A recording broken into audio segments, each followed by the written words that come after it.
the community, this place would be packed with people saying, let's do it.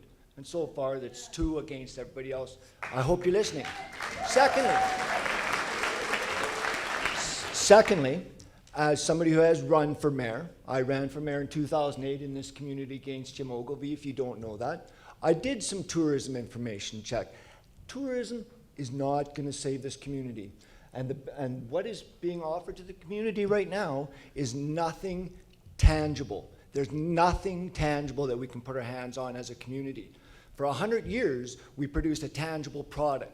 And the people of this community built the community based on a tangible product. And we sold it around the world, and we still do. So I have a proposal. Because we are always just saying, please come to my rescue, somebody's got to come. Let's come up with our own ideas. What about if we were to do something as bold as grow food in a mine? We have a mine with 400 miles of tunnels doing nothing. We have a creek that runs through our community doing nothing. We have Thompson and Howe Electric out 10 miles out in Meadowbrook who have offered, I don't know, more than once to come and help us bring some power, fix things up, and make things work for us. Why don't we grow food in our mine with power we generate from our creek, and instead of changing industrial land, we make food processing. Let's do this ourselves. And if you would ask, where does the money come from? Look around you. There's tons of money in this town that's doing nothing. We could build our own industry. We could take responsibility for ourselves. Because I can tell you, looking around at the world, nobody's coming to our rescue. Not a gas station, not a McDonald's, doesn't matter. And I have nothing against capitalism. I support it. I think it's a really good idea. I just don't think it's a good fit. I think that what we need to produce in this city is something tangible. And if we wait till somebody comes to our rescue, which we've been waiting for since 1976, when I was a kid walking on Deer Park Avenue before there was a Platzel. I went to these schools. I went to McKim. I went to Meadowbrook. I've been here. I've seen it. We will take responsibility for ourselves. These guys aren't going to save us. They're just the guys that put the ideas together. We are the community that's going to save ourselves.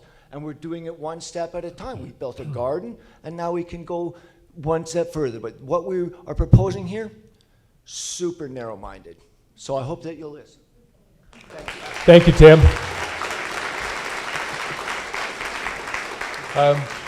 Gary Edmondson. Is Gary in the house? Okay, John Wigan. And Darian Gregain. The other microphone, please. Go ahead, Gary, when you're ready. John. John. Yeah, John Wigan. Oh, sorry about that. Yeah, okay. Gary is not in the house.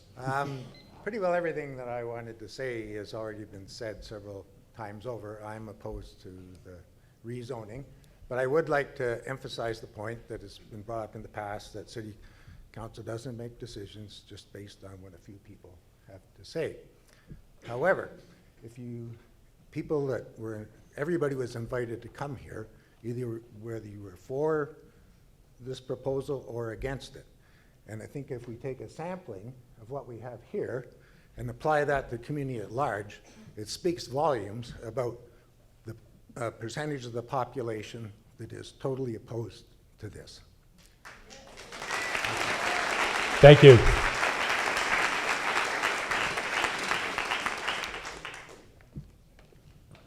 Kevin Miller. Go ahead, Darian. Hi there. Thank you for having this public hearing.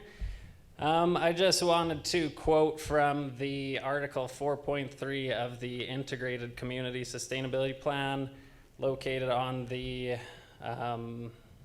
city website. It's entitled, Ensuring Economic Viability, and it states, land specifically designated for innovative light industry helps businesses emerge from within and abroad, while commercial and residential development is carefully managed to match community values. I just also was nerding out on the taxation piece, and the current, according to the city website, I think this information was from 2022, the current property is taxed $18,000 a year. The save-on taxed same year was $42,500. The Petro-Canada, 33,000. I don't know if these numbers are right, but it seems from this research that we're talking about $20,000, $30,000 annually.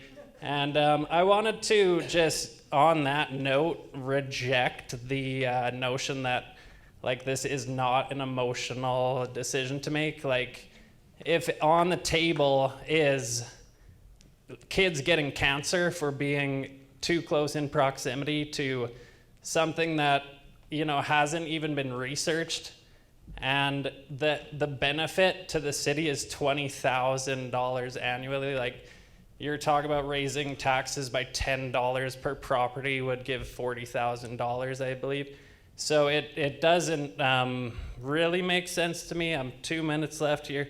So I had, as a bit of a joke, my reasons for eating fast food. I have laziness, gluttony, sugar addiction, unpreparedness, too broke. Translated into what we all maybe all familiar with as 7 deadly sins: sloth, gluttony, greed, pride. I have also, from Don's 1 minute left, Don said last meeting something about 100 plus tech parcels that are basically contaminated. I don't know if contaminated properties are taxed or not, but like, isn't that a place where the city could kind of go after some money? Like, there's 100 plus properties that are contaminated, unusable. It would make sense that if we need $20,000, we can just lay into them $200 a piece, $2,000 a year. Like, it's Kaminko. I know they can afford the $20,000 annually. Come on, serious? So it's a rhetorical question, but do the benefits outweigh the costs on this? Thank you. Thanks, Kevin.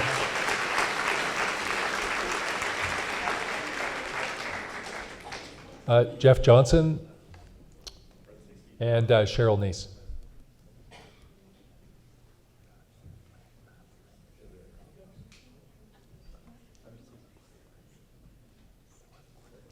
Did you sign up to speak? I did.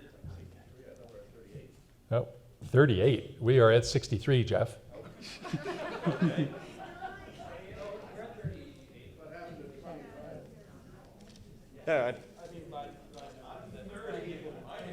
Yeah, I mean, We have 3 pages. sorry, I just don't mean to butt in front of anybody if there's anybody in front of me.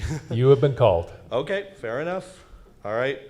So, yeah, hi. I'm, you know me, Jeff Johnson. I've covered many of the meetings. I have been involved in the community for 15 years. And honestly, we all have our own opinions. It is important that we have the opportunity to share these opinions. And I know I am in the minority of this room, but again, we all have the right to speak about this. That doesn't mean I'm against anybody else's opinions. They are all valid viewpoints, and I've shared these viewpoints numerous times in covering this issue. I am for the zoning change that could potentially allow a McDonald's to be developed in Marysville because I want a McDonald's to be developed in Marysville. I feel it's a great potential investment into the community. It's got tons of future potential. The idea of having a commercial corridor there that could be allowed by changing this zoning is fantastic. It's great to see this opportunity for business and not obstructing central areas in this community. Because let's face it, if McDonald's doesn't develop in this area, what's to say they're not going to develop in other areas of the community that is zoned for this? Now, what I'd like to get at here is looking at similar communities throughout BC, because there are a lot of small communities in BC. Grand Forks recently approved a McDonald's development with 0 opposition. Population 4,112 in the West Kootenay. They're doing great. Invermere recently approved and developed a new McDonald's with 0 opposition. Population 3,391 in the Columbia Valley. They're awesome. They're doing great. Let's look at other communities that exist in BC. We've got Castlegar, Creston, Trail, Langley, Golden, Fernie, all have McDonald's. I'm pretty sure we all enjoy Fernie, we all enjoy Golden, they're all doing fine. So what I'm trying to say here is, why is Kimberley any different from any of these communities? let's face it, all of these communities are amazing. All of the businesses in those communities are doing fantastic work, even with the McDonald's in the community. So yes, I believe this zoning change should happen, and if it doesn't happen, like I said, another area of a town with the proper zoning might just allow a McDonald's to be developed here anyways. If I have to talk about the gas station thing, yeah, we have a lot of gas stations, we're good. That being said, I mean, we talk about how everybody in this room is, you know, against this or for this or whatever. If we want a full idea of what the city thinks, why don't we have a vote on it?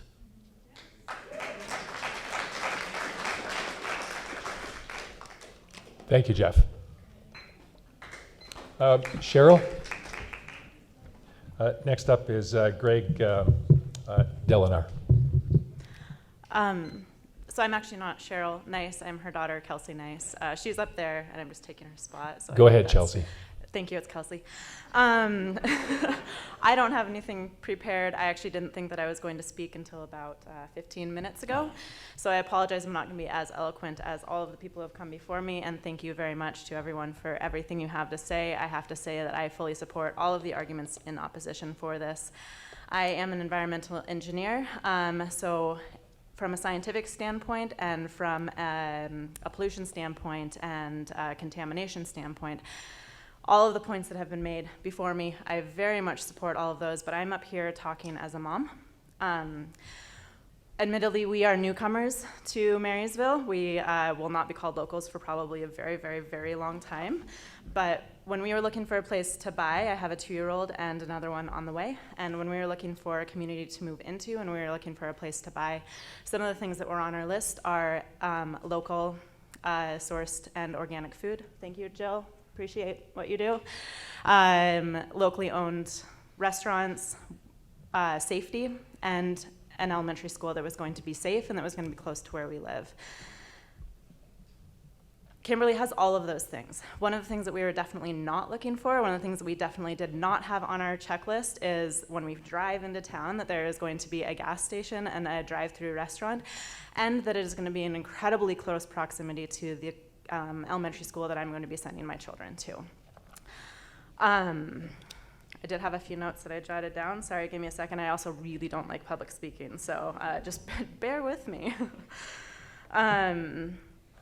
Yeah, there was a comment previously that it would make the entrance to Kimberly more attractive. I can tell you that in all of the towns that we drove through trying to find a home, because that was what we moved here for. I have a propensity to move around a lot. I don't really stick around, and when I knew that I was going to be having a son, I wanted to move to a community. I wanted to move to a place that I felt safe. I wanted to move to a place that I felt welcoming. And I can guarantee you that not once did we ever drive into a town that had a big gas station and a drive-through restaurant and think that, oh, this really makes this the town, the place that we want to be.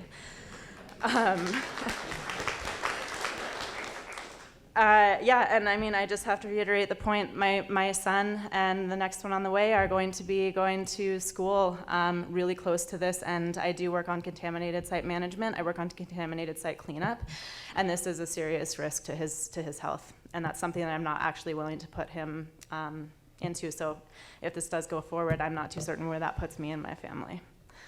And not to mention, you'd have to get rid of all of those signs, which would just be a shame. The signs that say it's one-stop light town. Yeah. Thank you. Thank you, Chelsea. Susie Nagy. Go ahead, Greg. Hello, everybody. My name is Greg Dolinar. Thanks for the opportunity to speak and make myself heard. I live here on Rotary Drive.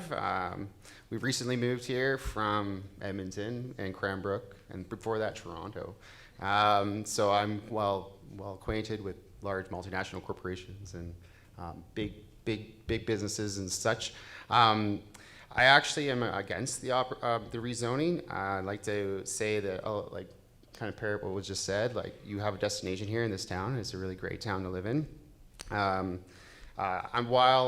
rezoning for a multinational corporation like McDonald's offers convenience and affordability, there are definitely a lot of negative consequences that I'd just like to highlight quickly. Most have already been spoken of in length. Obviously, the first top 5 would be like the health concerns. Some people already spoke about that. the environmental impacts, the effects on the Kimberley economy. Really do, as someone who helps run a small business myself, there's a lot of people who have put their hard-earned money into this community, and I think that they need to be heard, and that this corporation is an outsider in that respect. So I think there's something important there, that small businesses really reinvest in a community and keep things chugging along. And also, McDonald's are well known for offering only low paid and very limited career opportunities. There's very few people that go on to bigger jobs from places like McDonald's. Like, it happens, but it's not very common. Obviously, the loss of cultural integrity to our town is a big one. I'm not sure what a big McDonald's at the gateway of our town really says about us. As someone who's an outsider, it's not what was just said. I don't think that's something that's maybe the appropriate way that I would want to be greeted, but that's my opinion. And then obviously the effect on local businesses. By declining this rezoning at this time, the municipality really does show that it prioritizes local businesses over multinational corporations. I'm sure other good options will be presented in time. I'm not sure why at this time we're jumping to rezoning for this particular reason right now. That's not very transparent to me, especially considering the background information of the reports that say to the contrary. So essentially, like many others, I would encourage council to consider what this rezoning says about our community and the long-term consequences and the overall impact to community residents. All right, thank you. Thank you, Greg.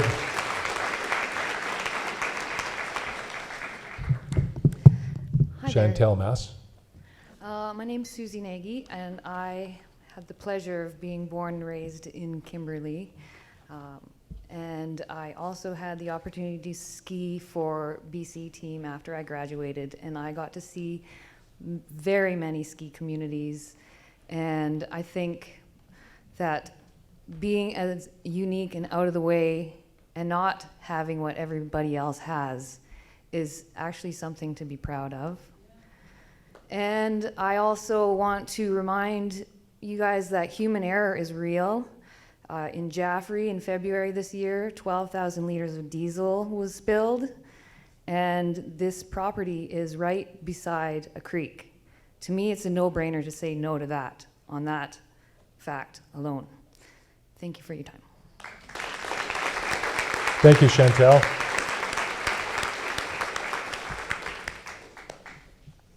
All right, hi everyone, I'm Chantel Moss. Sorry, Chantel. Oh, sorry. Yeah, no, hang on. John Clark would be up next.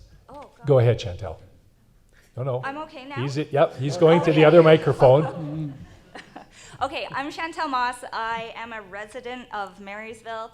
Love Marysville. It's amazing. I didn't prepare a speech, so I'm very sorry. But I do have some points. So there's lots of opportunities for commercial vacant buildings right now. Why do we have to rezone this area when McDonald's can go into a different building? You guys, sorry, I'm a bit nervous. You guys preach about shop local. Well, how is going to McDonald's or having a McDonald's going to help local businesses? How is that shopping local? How is that going to help the community? Let's see. We're in need of storage units and storage facilities. Lots of people don't have garages. They don't have driveways to store things. So why get rid of a viable business and put something that we don't need? Let's see. How can you guarantee the safety of the kids that will be attracted to walking up and down the highway now from the elementary school to get to McDonald's after school? You have the 4th graders, the 5th graders, and the 6th graders that don't always have parents dropping them off in the morning or picking them up, so they can willy-nilly walk up that busy highway. How are you going to stop that or guarantee their safety? And then another thing. So I just bought a house in Marysville. Love it. Spent lots of money on my first house. Spent too much money on my first house. You have the one side of Marysville that smells like the poo plant. Now you're going to have my side of Marysville smelling like French fry grease. So how can we stop that? I don't want to sit in my backyard getting the munchies because I'm smelling grease. And that is all. Thank you, Chantel. Matt Thompson. Go ahead, John. Yeah, unlike some of the people that have been here, I don't claim to be an expert on anything. But I find myself somewhat ambivalent about this. What prompted me to come out was a lot of talk around town and letters to the editor and such. And I found it a bit concerning that a good part of the medical community here would see it as appropriate to try and fob off onto the city council solving all kinds of problems about bad diets and the like.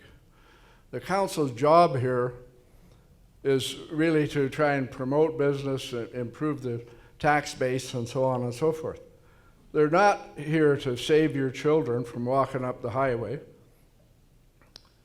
and so on. Obviously, you know, if there's mitigation procedures, traffic lights, whatever.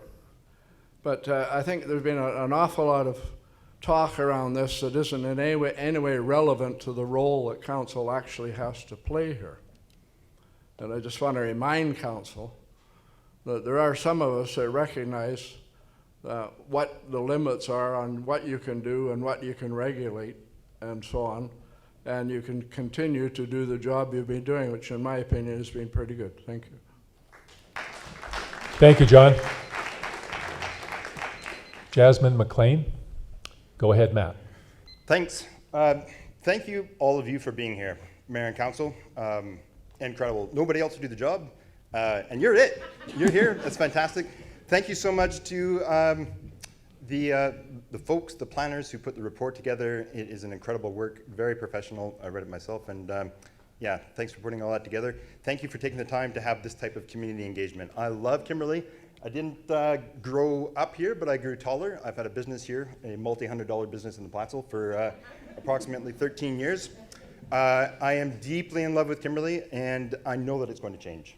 A lot of people aren't going to like what I'm going to say right now, but I appreciate McDonald's. When I'm on the road, it's a bright, vibrant place to take a poop. This meeting is not about zoning. Nobody got out on a hot, humid, long night in June to come down here and talk about zoning. It's about McDonald's, and it's about the character of the community. It's about the character of the community, but beyond McDonald's, it's actually about the big D, and I'm not talking about Dick, the development initiative of Cranbrook and Kimberley. I'm talking about diversification.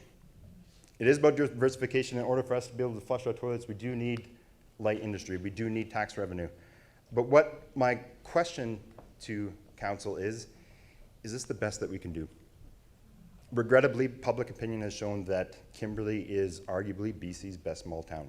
And in that case, that means it's Canada's best small town. And in that case, maybe it's arguably North America's best small town. As the best small town, is this the best that we can do? Roll back, heave a big sigh and go, in order to be saved, I guess it's going to be McD's.